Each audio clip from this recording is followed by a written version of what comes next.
말씀입니다. 자리에 앉으시겠습니다. 오늘 본문에는 우리가 이해할 수 없는 두 종류의 사람이 나오는 것 같습니다. 첫 번째 부류의 우리가 이해할 수 없는 사람은 분노하는 사람입니다. 그 사람들이 분노하는 걸 우리는 이해할 수 없습니다. 근데 굉장히 분노해서 죽이려고 하는 사람들이, 바리새인들이 등장하고요.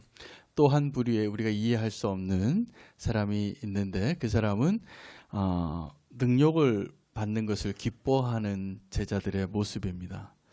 우리는 이 제자들의 기쁨을 이해하시는 분이 오늘 이 자리에 얼마나 계실지 제가 오늘 말씀을 전하면서 기도가 됐는데, 우리가 전부 다 그 기쁨을 이해할 수 있는 자가 되기를 정말 축복합니다. 이게 진짜 기쁨이기 때문에 그렇습니다. 그런데 이 기쁨을 아무에게나 허락하지 않은 것 같습니다. 세상이 할 수 없는 기쁨, 우리가 예수님의 이름으로 능력당하는 것으로 합당한 자로 여기는 것을 기뻐했던 제자의 모습을 오늘 기억하시고 오늘 말씀을 같이 함께 우리 마음 안에 받을 수 있기를 원합니다. 요즘 분노하는 사람들이 굉장히 많아진 것 같습니다. 그래서 조그만 일에도 분노하고 조그만 일에 살인까지 일어나는 기사를 볼 때가 많이 있습니다. 어떤 사모님이 어떤 교회가 아주 유명한 교회인데, 어떤 교회냐면 24시간 365일 기도하는 교회로 유명한 교회라고 소문이 나서 그 교회에 기도자들을 보러 갔대요. 보러 갔는데 사모님이 그분들을 보니까 너무 지쳐 있더라는 거예요.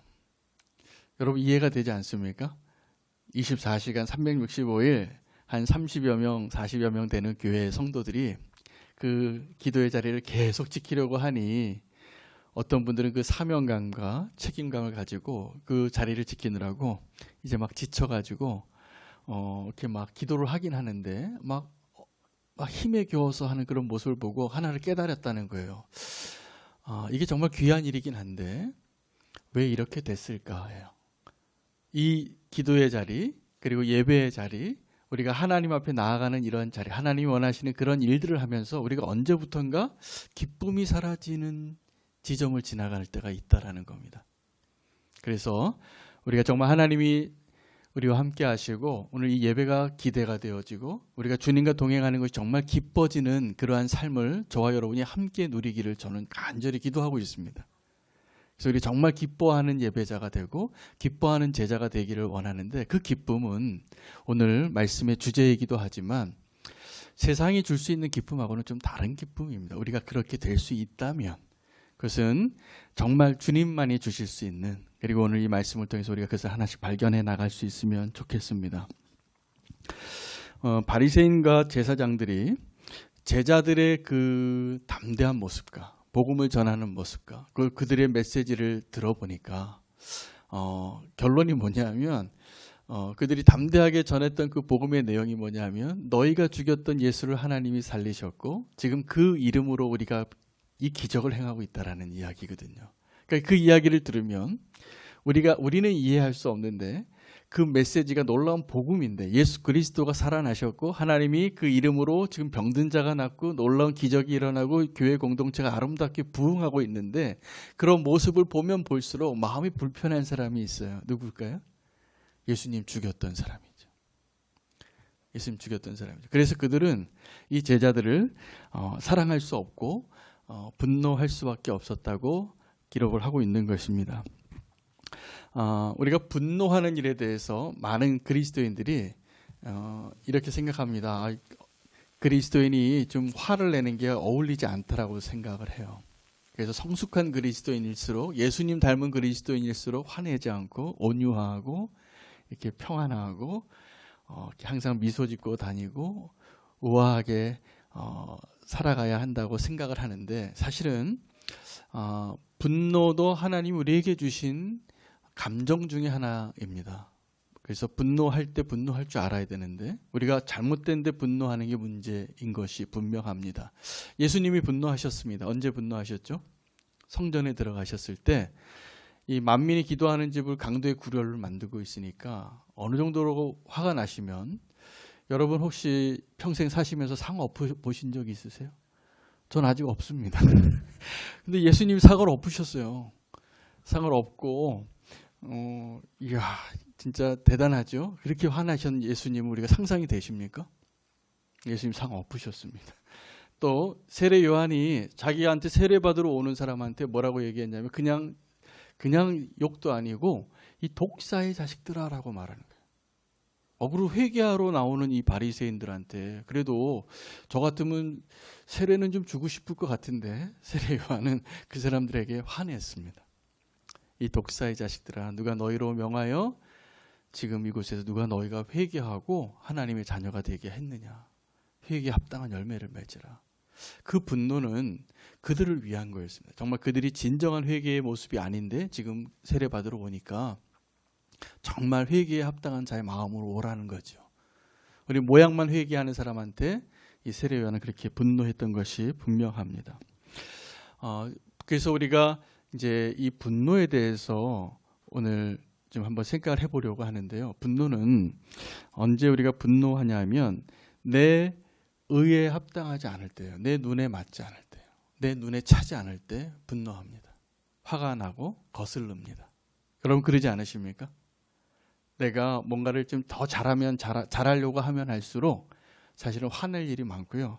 내가 자녀를 사랑하면 할수록 자녀에게 화낼 일이 많고 내가 누군가에게 기대하면 하는 게 많을수록 화낼 일이 많습니다. 왜요? 우리 기준이 높아졌기 때문에 그래. 그걸 못 맞추면 화가 나는 겁니다. 그래서 폭발하고 화를 내는데 이것은 절대적으로 내 기준의 분노입니다. 근데 하나님의 기준으로 분노하는 것은 너무나 필요합니다. 오늘 17절에 보면 이 제사장들과 함께 있었던 사두개인들과 그 사람들이 다 뭐라고 얘기했냐면 다 마음에 시기가 가득하였다라고 말하고 있습니다. 시기가 가득하여서 이 사람들을 예수님의 제자들을 죽이고자 했는데 죽이지는 못합니다. 여러분 성경에 화를 내서 분노해서 죄 지은 사람들이 굉장히 많은데 가인과 아벨을 생각해 보십시오. 가인이 왜 아벨을 죽였을까요? 하나님이 차별했다고 느꼈기 때문에. 하나님 왜 내 제사는 안 받으시고 왜 아벨의 제사만 받으시는가? 나도 최선을 다했는데. 근데 하나님은 그 가인과 아벨의 삶의 중심을 보시고 마음의 중심을 보시고 받으셨는데 누구 건 안 받으신 거거든요. 근데 거절당한 그 상실감이 아우를 죽이는 데까지 되는 것입니다. 우리가 또 성경의 인물 가운데 제가 오늘 언제 누가 화냈는가를 한번 이렇게 쭉 말씀을 준비하면서 기록해 보니까 또 한 사람이 생각나는데 다윗이 그렇게 분노해서 어떤 사람을 죽였습니다. 언제일까요? 네, 자기 죄가 드러나려고 하니까 우리아를 죽이더라고요. 그런데 놀랍게도 그 하나님께서 다윗에게 은총을 주신 게 분명해요. 그가 한참 간음하고 이 분노가 이렇게 찼을 때 만약에 나단 선지자가 그때 나타났으면 1년 전에 나타났으면 제가 보기에 나단도 살기 힘들었을 것 같아요. 이 다윗의 그때의 수준의 영성으로 봐서는 지금 자기가 지금 막 한참 죄 짓고 있는데 이 죄를 가려야 되겠는데 누가 죄를 드러낼 거지 이런 거죠. 내 죄가 드러날까 봐 사람을 죽이던 다윗인데 당신이 죄인이라고 지적하는 사람을 앞에 놔두고 왕인데 그 힘이 있는 사람이 그 사람을 어떻게 했겠어요? 당연히 죽였겠죠. 우리아도 죽였는데. 근데 세월이 지나고 나단이 왔습니다.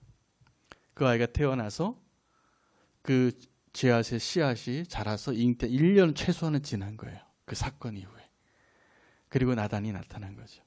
그리고 나단이 당신이 바로 그 사람이요 라고 이야기했을 때 다윗이 그때는 화내지 못했어요. 그리고 고백했어요. 이거 대단한 거죠. 대단한 그 진정한 회개의 자리에 나왔으니까. 여러분 오늘 이 분노하는 사람이 시기하거나 내 의에 합당하지 않거나 또 내 죄가 드러나려고 하거나 이 모든 사람의 우리의 분노의 중심에는 뭐가 있냐면 내 자아가 있더라고요. 근데 우리가 내 자아의 중심이 우리가요 하나님의 의라고 분노하는 사람들을 가끔 보는데 그분들이 정말 분노하는 내용을 보면 하나님의 의가 아니라 자기 의더라고요. 하나님의 기준을 말하긴 하는데 분노하는 게 자기 분노를 하고 있어요. 이거는 굉장히 두려운 이야기입니다. 여러분, 예수님 죽이려고 했던 사람들이요, 자기가 화낸 자기의 분노로 예수님을 죽인 게 아니에요. 하나님의 의라고 말하면서 예수님을 죽인 거였어요.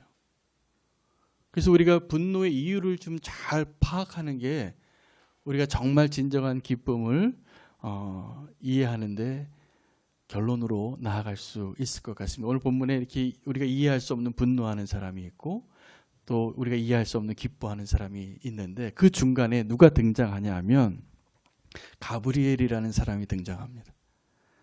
이 가말리엘의 문화생에 또 이 바리새인 중에 아주 존경받고 율법을 너무나 많이 아는 사람이 이렇게 시기와 분노로 가득 찬 사람들 앞에 나타나는 거예요. 일어서서 그들의 당장 이 제자들을, 베드로와 이 사도들을 죽이려고 하는 그 사람들을 막아서고, 이 분노에 가득 찬 사람들을 막아서고 이렇게 얘기를 하는 거예요. 너희는 지금 조심하라. 조심하라. 그리고 이전에 있었던 사람들 두 사람의 이야기를 예를 드는 거예요. 그 첫 번째 사람이 드다이고 두 번째 사람이 갈릴리의 유다라는 사람인데 다 이전에 있었던 사람들이다. 그 사람들이 다 기억하고 있는 사건이죠. 그런데 그 드다가 어떠한 사람이냐라고 이 가브리엘이 이야기하냐면 그가 스스로 선전하여 자기를 따르는 자 400명을 만들었다는 거예요.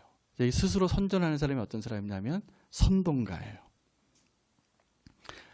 탁월한 언변을 사용해서 사람들을 내가 원하는 대로 이렇게 말해서 이끌게 하고 움직이게 할 수 있는 사람들이 있습니다. 마치 히틀러 같은 사람이죠. 히틀러가요, 역사에 비극을 쓰게 됐는데 그 사람 아주 탁월한 선동가였어요. 제가 보기에 이 드다는 이 히틀러 같은 사람이었을 것 같아요. 언변술이 대단하고 사람들을 이렇게 막 움직여서 이 위대한 게르만족의 영광을 다시 회복하자고 하면서 수백만 명의 유대인을 학살하는 것 아무렇지도 않게끔 만들 수 있는 그런 선동가가 드다예요. 근데 그 드다가 그가 죽으니까, 한 사람 죽으니까 그 따르던 사람들이 다 없어졌다는 거예요. 또 어떤 사람이 있었냐면 갈릴리의 유다라는 사람인데 그 사람의 사건을 표현할 때 이렇게 얘기합니다. 호적할 때 백성들을 현혹하여서 자기를 따르게 하더니 이 사람도 자기가 죽으니까 다 흩어졌더라. 여러분, 호적할 때 사람들을 현혹했다라는 말은 이 정부를 비난하는 사람이에요. 여러분, 누구를 비난할 때요, 사람들이 잘 따라갑니다. 누가 잘못했어요, 누가 문제예요 라고 하면 그냥 군중은 우르르 따라가는 경우가 많아요. 그 중에 선동가 한 명만 있으면, 갈릴리 사람 유다 한 명만 있으면 그렇게 따라갈 사람들 많더라고요. 자, 그런데 이것이 다 이 가브리엘의 설명에 의하면 조심하라. 이게 이 사람들의 예를 들어보니까 이 사람들 다 사건이 사람에게서 난 사건인데 가만 놔두면 다 무너지더라. 그런데 만약에 이 사람과 이 사람들이 가르치는, 제자들이죠, 이 사도들이 가르치는 이 가르침과 이 말씀이 만약에 하나님으로부터 정말 왔다면 너희가 무너뜨릴 수 없다. 도리어 두려워하라. 조심하라. 우리가 하나님을 대적하는 자가 되리라. 그래서 이 가브리엘이라는 사람 때문에 그 성난 군중이 멈춰 섰어요. 그런데 이 사람들이 그래도 화가 안 풀렸어요. 화가 안 풀려서 이 가브리엘의 말을 듣고 이제 결론은 풀어주기로 했는데 어떻게 했냐면 채찍질을 했습니다. 채찍질을 했는데 이 채찍질을 맞고 이 제자들이 어떻게 말했냐면 내가 예수의 이름으로 이 고난당한 것에 합당한 자로 여긴 것이 기뻤다는 거예요. 여러분, 가브리엘 같은 사람이 우리가 분노할 때 있는 것은 축복입니다. 그래서 저는 우리 교회에도 가브리엘 같은 사람들이 다 되시면 좋겠어요. 누가 성난 군중이 감정에 충동돼서 군중 심리에서 막 우르르 몰려가려고 할 때 이 가브리엘처럼 말할 수 있는 사람이 필요합니다. 저는 요즘 나라를 위한 기도를 할 때 그런 생각이 들어요. 우리 가운데 정말 가브리엘이 필요해요. 이게 사람에게서 난 것이면 무너질 것이고 하나님에게서 난 것이라면 건들지 마라, 무너뜨릴 수 없다가 맞을 겁니다. 지금 정확하게 그런 사람이 필요한 때인데 다윗에게 있어서 아비가일이 그런 역할을 했습니다. 아비가일은 다윗이 또 한 번 분노했어요. 왜요? 나발을 보니까 이 사람은 정말 무례하고 아둔하고 내가 선을 베풀었는데 그걸 은혜를 배은망덕하게 생각하는 사람이기 때문에 이 다윗이 칼을 뽑으려고 하던 그 순간에 그 나발의 부인 아비가일이 말 타고 식량하고 떡과 포도주를 가지고 왔기 때문에 참았어요. 그리고 나중에 정말 고맙다고 생각해요. 이 다윗이 얼마나 고마웠으면 나발이 죽은 다음에 아내를 삼았겠어요. 그래서 이 아비가일이 정말 이 분노한 사람을 막아선 이 가브리엘과 똑같은 역할을 한 사람이라는 거죠. 저는 우리 교회 성도님들이 가정에서, 직장에서 또 어떠한 곳에서든지 가브리엘이 됐으면 좋겠습니다. 제가 이 분노하는 사람들과 이 기뻐하는 제자들, 분노하는 바리새인과 기뻐하는 제자들이 등장하는 그 중간에 이 소중한 사람이 있더라고요. 피스메이커고 또 합리적으로 이 감정을 이성적으로 또 믿음으로 하나님의 말씀으로 정확하게 인도할 수 있는, 그들이 정말 더 잘못된 길로 갈 수 있었던 것을 막았던 사람입니다. 이것도 쉽지 않습니다. 여러분, 용서하기 힘든 사람이 있습니다. 막 분노가 나서. 그런 사람 계시죠? 네. 사랑하는데 성공하고 계십니까? 네. 제가 요번에 또 세미나에 참석해서 많이 들었던 예화인데 오늘 그 세미나 지난 그 3일 동안 세미나에서 또 들었던 예화가 있어서 오늘 제가 하나 더 소개하려고 합니다. 어떤 목사님이 계셨는데 이 목사님이 목회를 너무 잘하시는 거예요. 그래서 이제 주변에 있는 목사님들이 목사님 어떻게 목회를 잘하시냐고, 비결이 뭐냐고 그렇게 물었더니 이 목사님이 자기 형님 얘기를 하는 거예요. 근데 이 형님이 어떤 형님이냐 하면 이 목사님이 부모님이 돌아가셨는데 유산이 좀 있었대요. 근데 동생이었는데 이 목사님이 형님 보고 장례식 끝나고 형님이 알아서 아버님 유산을 처리해 주세요, 형님. 그랬더니 형님이 잘 처리를 하셨어요. 그래서 자기가 다 가졌어요.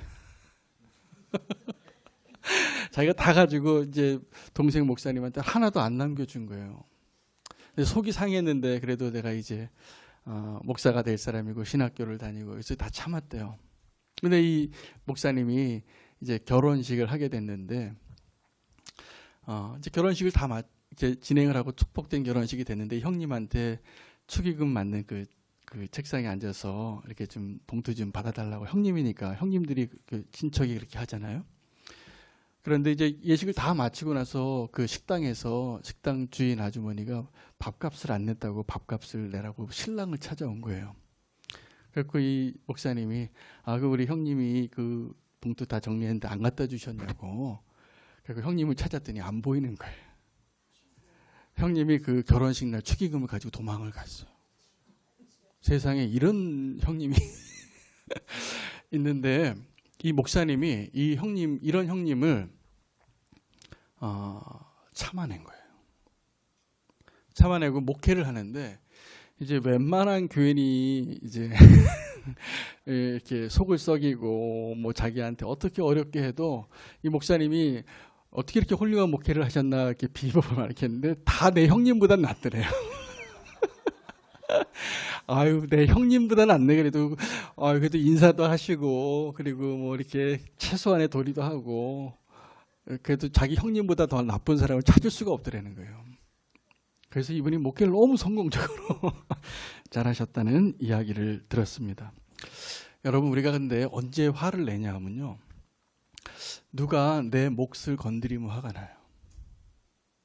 당연히 내 거라고 생각했는데 내 거를 안 남겨놔요. 누가 내 치부를 건드리면, 내 치부를 드러내면 분노해요. 누가 내 기준에 합당하지 않으면 화가 나요. 이게 지금 우리의 분노의 성격. 이게 나의 의와 나의 기준으로 분노하는 이유입니다. 우리가 정말 하나님의 의로서 분노할 때는 그런 게 분노가 되는 게 아니라요, 다른 것이 분노가 돼요. 어떤 게 분노가 될까요? 내가 왜 이렇게 죄에 사로잡힐 수밖에 없는가? 이런 게 분노가 돼야 돼요. 사실은. 근데 우리가 그럴 때는요, 아니에요. 죄는 도리어 기쁜 거예요. 죄는 너무나 기뻐요. 그 죄는 사실은 우리에게 기쁨을 주는 군원이 돼요. 그래서 죄 짓잖아요. 기쁨이 있는데 어떨 때 우리가 기뻐하냐면 세상의 것들이 우리에게 주어질 때 기뻐하더라고요. 저도 보니까 새 옷을 하나 사면 기쁘더라고요. 차가 새로 생기면 기쁘고, 새로 이사 갔는데 집이 새 집이면 기쁘고, 뭐 음식을 하나 먹었는데 입맛에 잘 맞으면 기쁘고, 우리가 다 그런 기쁨 때문에 기뻐하는데, 우리가 정말 그런 기쁨으로만 산다면 세상 사람들은 그런 기쁨을 찾더라고요. 그거 찾느라고 그거 버킷리스트 적고 그거 하는 거 따라서 그것이 나의 기쁨의 이유가 되고 그것을 한번 해보려고 돈도 모으고 성공도 하려고 하고 그것을 위해 사는 게 기쁨으로 행복의 조건으로 그렇게 사는 사람들 많습니다. 그런데 그게 조금 더 지나가면 목이 말라요. 또 필요해요. 그러면 두 번째는 그거보다 더 많은 걸 원하고 더 자극적인 걸 원합니다. 그래서 우리의 기쁨 주는 것들이 다 우리를 망치는 것들이에요. 대부분. 너무 단 거 먹으면 그래서 망치고. 아멘입니까? 또 그래서 술 마시고. 그죠? 그래서 게임에 중독이 되고 성에 중독이 되고 마약에 중독이 되고 그 기쁨을 쫓아가다가 아예 노예가 되고 사로잡히는 거예요. 그런 사람들은 누가 도와줘야지만 벗어나더라고요. 왜요? 다 기쁨 따라가다가 그렇게 된 거예요. 근데 성경에서 말하는 이 세상이 주는 기쁨은 그 기쁨들은 다 결론이 죄를 짓게 되면 죽는다예요. 여러분 기억하십시오. 죄가 우리에게 기쁨을 주는데 그 죄를 지으면 다 우리가 죽습니다. 사망에 이릅니다. 이게 성경의 결론입니다. 그 기쁘세요? 그런데 지금 독약이 맛있는 커피 한 잔에 들어있으면 맛있다고 설탕 타 있다고 마시겠어요? 우리 동일한 기쁨을 그렇게 세상의 기쁨을 찾고 살아갈 때가 너무나 많은 것입니다. 그래서 주님은 세상이 알지 못하는 기쁨을 이제 찾으라고 우리에게 말씀하고 계십니다. 그런데 우리가 이 성경의 기쁨을 알면서 성경의 축복을 알면서도 다 야곱같이 살더라고요. 여러분 야곱이 성경의 인물 가운데 우리의 그냥 평범한 그리스도인 하나님의 축복을 누리고 구원을 받았다고 생각하는 사람들이 세상 속에서 살아갈 때 너무나 우리의 모습이 야곱하고 닮았어요. 야곱은 하나님의 영적인 축복도 알고 이 세상의 축복도 갖고 싶었어요. 사랑하는 여인을 얻고 싶고 재산도 이제 내 집은 언제 세웁니까 하고 삼촌 라반에게 얘기해서 내 재산을 쌓고 이제 떠나려고 하고 그래서 부를 이루었죠. 하나님도 그 야곱의 그 간절한 소망에 응답하셔서 부자가 되잖아요. 그런데 야곱의 인생이 뭐냐 하면요. 그가 그렇게 움켜잡으려고 하나님의 축복이든 세상의 축복이든 움켜잡으려고 했는데 야곱의 인생이 우리에게 주는 메시지는 딱 하나예요. 내려놔야지 얻을 수 있다라는. 우리가 지금도 정말 하나님이 주시는 진정한 기쁨과 하나님의 축복을 얻기를 원하십니까? 별로 안 원하세요? 그냥 세상의 축복으로 만족하세요? 아닌 거 제가 다 아는데 뭐가 잘 안 되냐 하면 야곱하고 똑같아요. 우리가. 그것을 내려놓는데 야곱은 태어날 때부터 형 다리 붙잡고 태어난 사람이에요. 이것을 내가 움켜잡아야지만 내가 행복하다라고 믿었던 사람인데 하나님은 그의 인생을 끝까지 맨 마지막에도 베냐민 내려놓게 하고선 축복해요. 베냐민까지. 그렇잖아요. 요셉이 나중에 그 베냐민 보고 싶어서 야곱의 품에서 뺏어가는 거죠. 그때 야곱이 이렇게 고백한 나 죽음을 각오하고 내려놓더라고요. 그거를. 이 베냐민을. 여러분의 베냐민이 지금 무엇입니까? 하나님이요. 그 베냐민을 집요하게 뺏어 가실 거예요. 왜요? 더 큰 축복을 주시기 위해서. 근데 야곱은 마지막까지 그것을 내려놓지 못하던 사람이었어요. 우리랑 너무 닮았지 않습니까? 근데 오늘 제자들이 기뻐했던 그 기쁨은 우리가 이렇게 세상과 하나님의 축복과 세상의 축복을 양다리 걸치고 둘 다 갖고 싶었는데 하나 내려놓는 수준의 기쁨이 아니에요. 고난당하는 기쁨이에요. 여러분 이 제자들의 기쁨이 정말 이해가 되세요? 정말로? 정말로 이해가 되세요? 내가 고난당하는 게 정말 기쁘다라고 느낄 수 있는 이 기쁨을 우리가 오늘 이걸 발견해야지 돼요. 이게 세상이 알 수 없는 기쁨이에요. 제가 요번에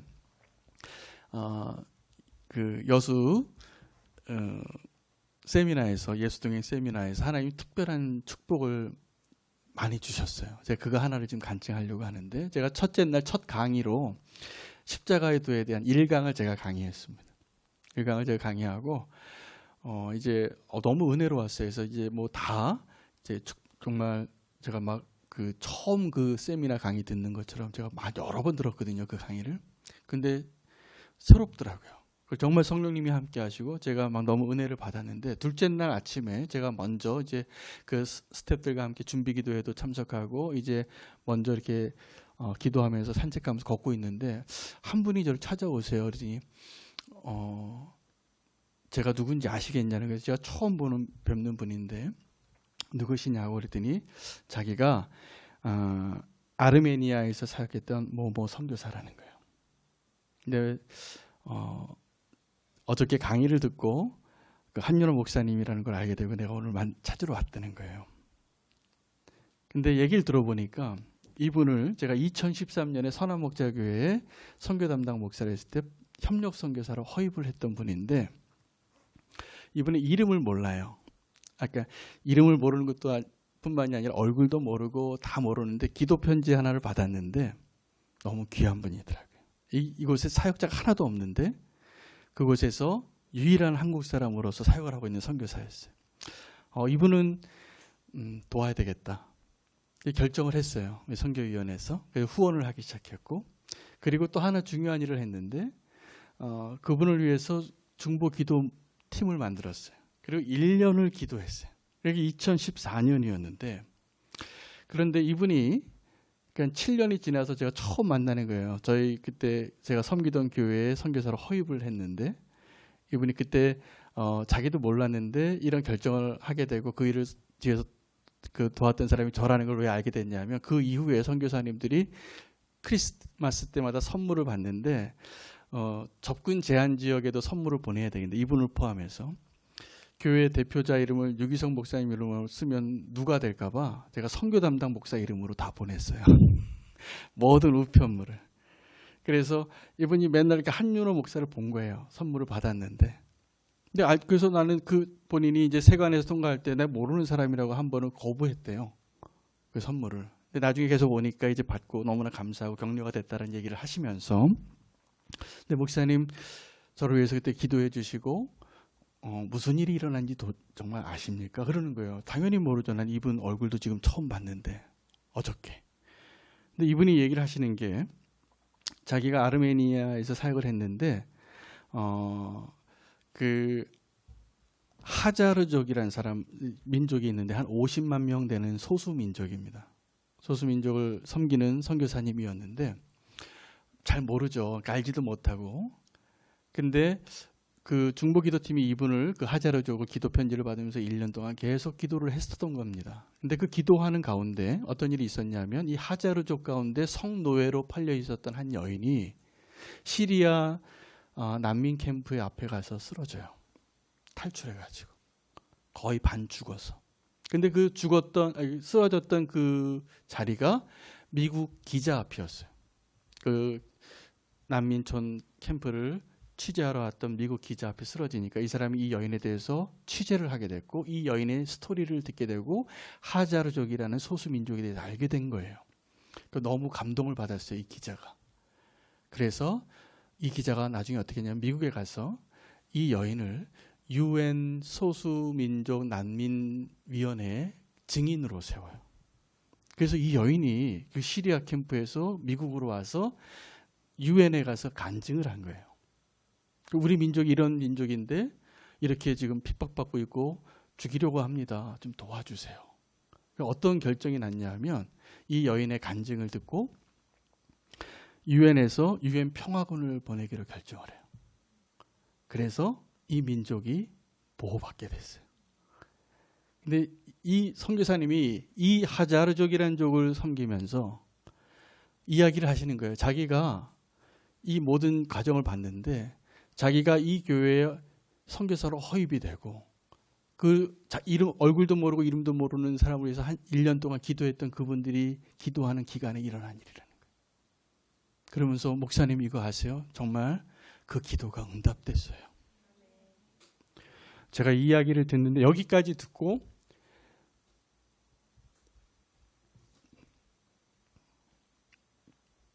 눈물을 감출 수가 없었어요. 그래서 내 둘째 날 강의를 거의 못 들었어요. 눈물이 계속 흐르는 거예요.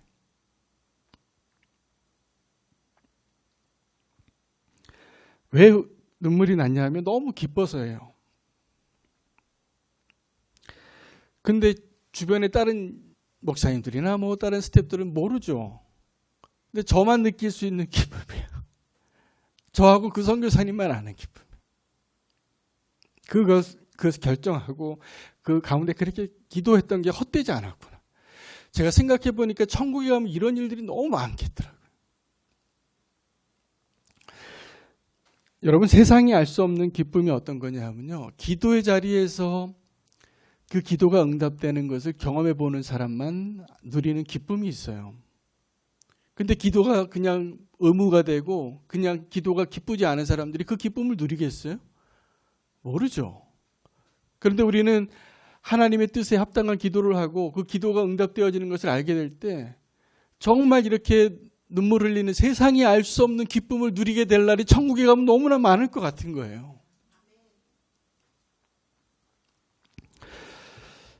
저는 요즘 우리는 교회 저는 앞으로 그런 일이 계속 많았으면 좋겠는데 또 어떤 성도님이 어떤 분을 좀 돕고 싶다고 하는데 무명으로 돕고 싶대요. 제가 그건 무명으로 너무나 잘하셨다고. 그래서 무명으로 돕는 일을 제가 도와드리고 있어요. 저는요. 그분이 무명으로 세상이 알지 못하는 그 일을 할 때만 누리는 기쁨이 있다는 걸 제가 확신합니다.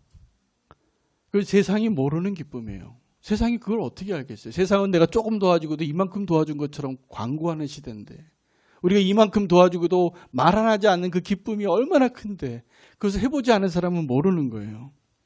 세상이 우리가 회개하는 기쁨을 알겠어요? 내가 이렇게 죄 지었다고 막 고백하는 것이 그 기쁨을 알겠어요? 천만에요. 세상은 내가 죄 지은 것도 안 지었다고 다 거짓말하고 증인하고 살아가잖아요. 다 발뺌하고. 근데 왜 교회 와서는 내가 죄 지은 것을 말할 수밖에 없어요? 기쁘니까. 세상이 알 수 없는 기쁨이니까. 우리가 이곳에서 그 기쁨을 누릴 수 있는 것을 알지 못한다면 우리는 가짜예요, 사실. 제가 첫 번째 강의로 십자가의 도에 대해서 강의를 했는데 저에게 다시 한번 하나의 메시지를 주시는데 이거였어요. 윤호야, 네가 여기서 교회에서 제가 오늘 이 자리에서 이 말씀 전하는 게 제가 너무나 간절히 소망이 됐어요. 주님, 제가 우리는 교회 강단에서 하나님 허락하실 때까지 복음을 전하고 싶습니다. 십자가의 도를 전하고 싶습니다. 그런데 십자가의 도가 어떤 거냐면 멸망당하는 자들에게는 미련해 보이는 것이고 구원받는 우리에게는 하나님의 능력이 되는 것이라는 거예요. 그러면 우리가 정말 이 복음을 대해서 선포하고 복음에 대해서 살고 세상이 알지 못하는 기쁨을 누린다면 뭐가 드러나냐면요. 하나님의 능력이 드러납니다. 그리고 세상이 봤을 땐 미련해 보이는 거예요. 그 기쁨을 세상이 어떻게 알아요? 우리가 정말 누리고 우리가 정말 소유하고 우리가 정말 빼앗기지 말아야 될 기쁨이 있다면 세상이 알지 못하는 기쁨이에요. 근데 어떤 게 안타까운지 아십니까? 교회 나와서도 성도들이 세상 기쁨 얘기하는 거예요. 어디에다가 집을 사면 돈 번다는 얘기하는 거예요. 뭐 하면 성공한다는 거 이야기하는 거예요. 이 기쁨이 세상이 알지 못하는 기쁨입니까? 우리가 그 정도 기쁨 가지고 기뻐하는 자가 되어야 되겠습니까? 그 동창회 가서 하세요. 그런 얘기는. 우리는 교회에서 세상이 알지 못하는 기쁨으로 정말 기뻐할 수 있는 자가 되는 것이 기뻐하는 저와 여러분이 되기를 정말 간절히 원합니다. 페이스북이나 인스타그램에 보면 아주 멋진 그림들이 많아요. 사진들이 많아요. 너무 행복해 보여요. 근데 제가요, 그 사람들을 잘 아는 친구들이기 때문에 너무 멋진 사진이 올라오면 제가 좀 안타까운 마음이 더 들어요. 안타까운 마음이. 내가 그 사람의 지금 사정을 알고 있고 형편을 아는데 너무 행복해 보이는 거예요. 제가 행복하지 않은 거 알거든요. 근데 왜 그렇게 우리는 좋은 데 가서 멋진 풍경에서 맛있는 음식 먹고 이런 것들만 사진에 올리는지 모르겠어요. 그거 기쁜 척 하는 겁니다. 그 우리 정말 기쁘게 하지 못해요. 우리는 세상이 알지 못하는 그 기쁨들을 누리는 자로 살아야 될 것 같습니다.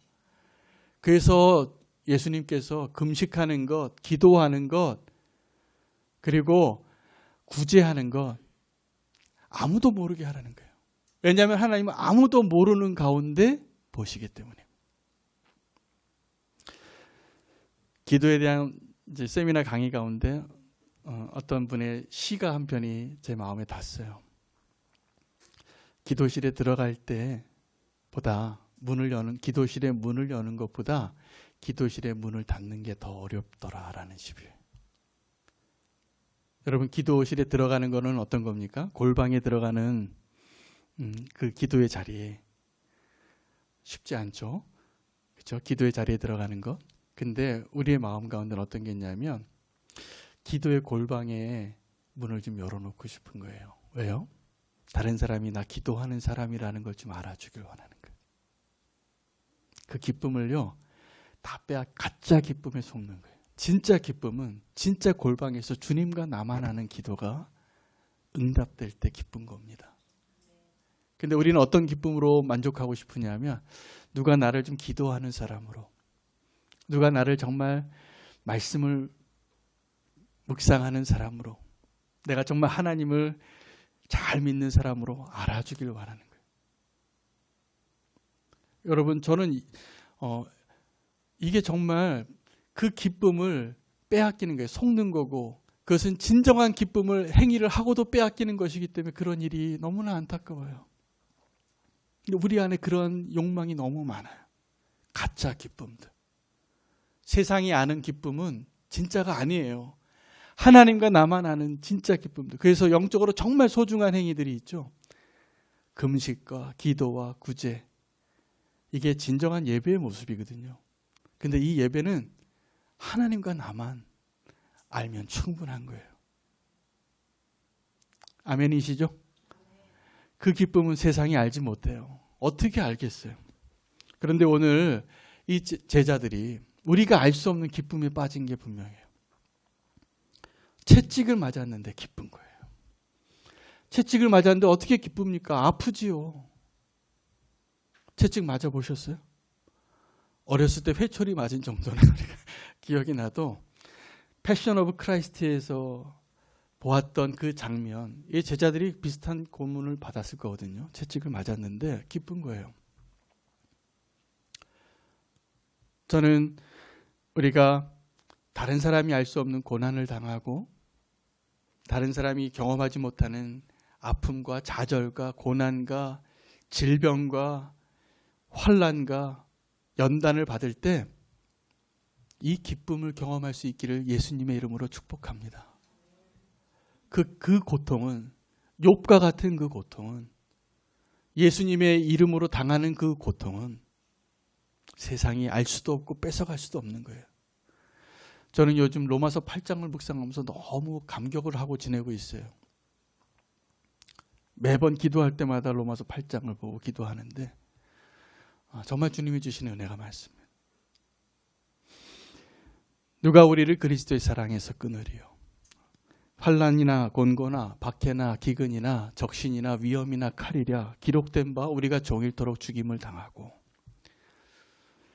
도살당할 양같이 여김을 받았나이다. 이게 무슨 말이냐면 고난을 당한다는 거죠. 예수님과 같은 고난이잖아요. 정확하게. 근데 이런 고난을 당할지라도 그러나 이 모든 일에 우리를 사랑하시는 이로 말미암아 넉넉히 이기느니라. 어떻게 넉넉히 이길까요? 이것이 기쁘기 때문이에요.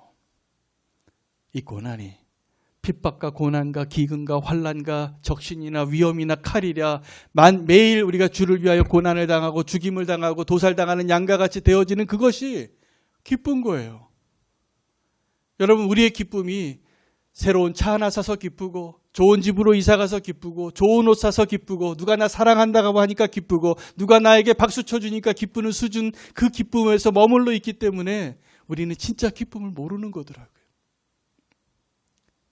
진짜 기쁨은 오늘 이 사도들이 지금 경험하고 있어요. 세상이 알지도 못하고 줄 수도 없고. 저는 우리는 교회가 그 기쁨을 함께 경험할 수 있으면 좋겠습니다.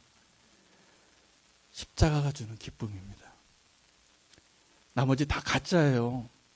그거요, 그 기쁨을 유지하려면 더 필요해요. 뭔가가 세상적인 게. 우린 계속 목마르잖아요. 계속 배고프잖아요. 계속 인정받고 싶잖아요. 계속 칭찬받고 싶잖아요. 이거 기쁨이 아니에요. 주님만 아는 그 기쁨 가운데 우리가 오늘 이 사도들의 기쁨을 발견하고 그 고난이 있다면 기뻐하십시오. 내가 예수 그리스도의 이름으로 이 고난을 당하는 것을 합당하게 여기는 자로 주님이 생각하시는구나. 그래서 나에게 이 사람을 주셨구나. 그래서 내가 이 남편하고 사는구나. 내가 이 아내하고 사는구나. 내 자녀가 지금 이렇구나. 여러분, 저는요, 우리 교회에서 간증할 때 예수님 믿고 이렇게 복 받았습니다라는 거 간증하는 거, 나중에 누가 간증대에 올라오시더라도 그 간증 안 하셔도 됩니다. 왜냐하면 그건 세상이 다 아는 기쁨이에요. 그러나 여기서 만약에 간증하길 원하신다면 내가 예수님 때문에만 경험할 수 있는 그 기쁨을 고백하시기를 축복합니다. 그리고 그 기쁨을 우리가 함께 붙잡고 그것을 부러워해야 돼요. 저는 오늘 이 사도들이 부러워요. 그 이름에 합당한, 그 고난에 합당한 자로 여긴 것을 그들이 마땅히 여기고 기뻐하고 돌아갔더라. 그리고 그들이 금지하게 했던 이 이름으로 복음을 전하고 제자를 삼고 가르치는 일을 중단하지 않습니다. 그것은 기쁨 때문에 가능해요. 로마서 8장에 있는 그 어떤 것도 그리스도의 사랑에서 끊을 수 없기 때문에 그들이 그렇게 한 것이 분명합니다. 오늘 저와 여러분이, 제가 오늘도 세상이 알 수 없는 기쁨을 우리끼리 얘기했는데 오늘 이 자리에도 이것을 이해하지 못하는 사람이 있다면 저는 너무나 안타깝습니다. 그 기쁨으로 함께 우리가 주님 앞에 오늘 기도할 수 있으면 좋겠습니다. 아멘. 우리가 오늘 그 기쁨 하나님 주실 것을 믿고 우리가 세상이 알 수 없는 그 기쁨으로 살게 하여 주시옵소서. 주의 이름 부르고 통성으로 기도하신 후에 임청택 장로님 중보기도 인도해 주시겠습니다. 주의 이름 부르고 기도하겠습니다. 주여, 하나님, 오늘 우리가 기뻐하는 이유가 하나님 세상이 주는 그 기쁨이 아니라 오직 내가 예수 그리스도 때문에 고난을 당하고 그곳에서 예수님을 만나고 주님을 알게 되어지는 그 기쁨 때문에 기뻐할 수 있는 자가 되기를 원합니다. 하나님, 회개의 기쁨을 허락하여 주시옵시고 아무도 알지 못하는 가운데 선을 행하고 구제를 행하고 기도를 하고 금식을 하고 주님만 알 수 있는 그 자리에서 누리는 기쁨이 풍성한 저희들에게 인도하여 주시옵소서. 세상의 기쁨을 자랑하거나 그 기쁨에 만족하는 자가 되지 않기를 원합니다. 주님, 세상이 주는 그 기쁨이 우리를 만족해 할 수 없는 것을 압니다. 하나님, 정말 진정한 그 기쁨을, 이 사도들이 누렸던 그 기쁨, 예수 그리스도의 이름으로 고난당하고 채찍 맞는 것이 기뻤던 그들의 모습을 우리가 부러워합니다. 오늘 우리가 그러한 모습이 되기를 원합니다. 오 주님, 세상이 알 수 없는 그 기쁨 가운데 오늘 살 수 있도록 인도하여 주시옵소서. 예수 그리스도 이름으로 기도합니다. 하나님, 감사합니다. 오늘 우리의 진정한 기쁨의 실체를 보여주셔서 감사합니다. 지금까지 우리가 다시 목마를 그 기쁨을 갈망하고 거의 중독 수준으로 세상을 바라봤던 것을 회개합니다. 야곱과 같이 하나님의 축복과 이 세상의 축복을 함께 움켜잡고 싶었습니다. 주님, 내려놓을 수 있는 용기를 주시고 믿음을 주시고 주님 한 분으로 만족할 수 있는 저희들 되게 하여 주시고 주님만으로 기뻐할 수 있는 저희들 되게 인도하여 주시옵소서. 세상이 알지 못하는 그 기쁨 때문에 우리가 행복할 수 있기를 원합니다. 주님 감사하며 예수 그리스도 이름으로 기도합니다. 아멘.